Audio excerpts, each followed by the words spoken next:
Коми снова могут работать спортивные объекты. Не все. Открываются стадионы и залы для тренировок сборных команд России и региона, а также фитнес-клубы. Послабления не распространяются на Воркуту и Усинск в связи с напряженной ситуацией по коронавирусу.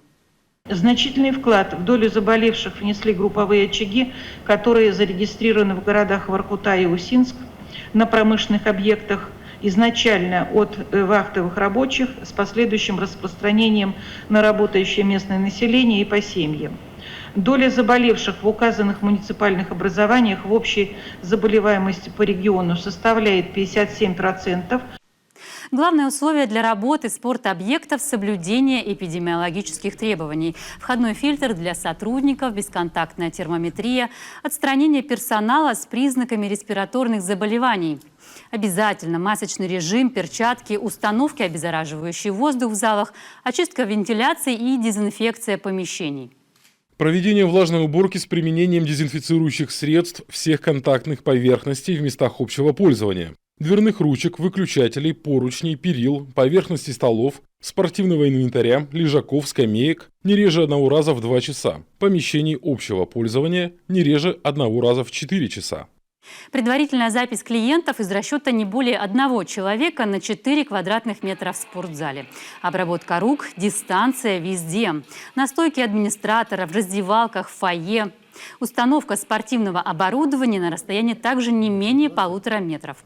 Душевые, сауна разрешены с соблюдением, опять же, всех правил безопасности. Пока закрыты бассейны, табу и на массовые мероприятия. Исключить проведение на территории фитнес-центров и спортивных клубов, массовых мероприятий, занятий командными, игровыми и водными видами спорта. С 13 июля центры занятости могут направлять на профессиональное обучение в малых группах безработных граждан. Сняты ограничения и на работу туристических агентств. Также указом главы уточняются условия работы библиотек. Это 22 пункта. Общие для всех правила и специфические. Например, организовать движение посетителей в одну сторону в читальных залах. В компьютерных проводить дезинфекцию мышек и клавиатуры после каждого посетителя. Использовать одноразовые наушники. Предусмотреть возможность бесконтактной выдачи книг, в том числе путем внедрения сервиса предварительного заказа. Организовать прием книг после использования в короба. Хранение осуществлять на специально отведенных полках, столах, по возможности в отдельном помещении. Повторное использование возвращенных книг и журналов проводить через 5 дней. Указом главы в республике введены не только послабления. Рестораны, кафе, бары, летние веранды с 13 июля ограничены по графику работы. Только до 23 часов. Мера временная и необходимая в борьбе с коронавирусом. Ограничения не относятся к столовым, организации с круглосуточным пребыванием людей и предприятиям, обслуживающим клиентов на вынос и на доставку. Цель – не допустить ночные вечеринки, во время которых многие забывают о мерах предосторожности. Ночные клубы никто не разрешал. То, что они в одном акведе, значит, это мы сейчас порядок наведем. То, что они в одном акведе с кафе и ресторанами. С ресторанами, с кафе, да. Да, это мы все понимаем.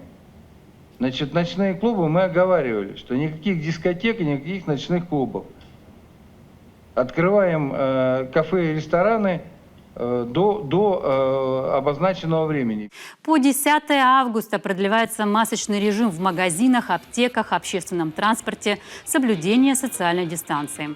Для пожилых и жителей с хроническими заболеваниями по-прежнему рекомендована самоизоляция. Ольга Коняева, телеканал Юрган.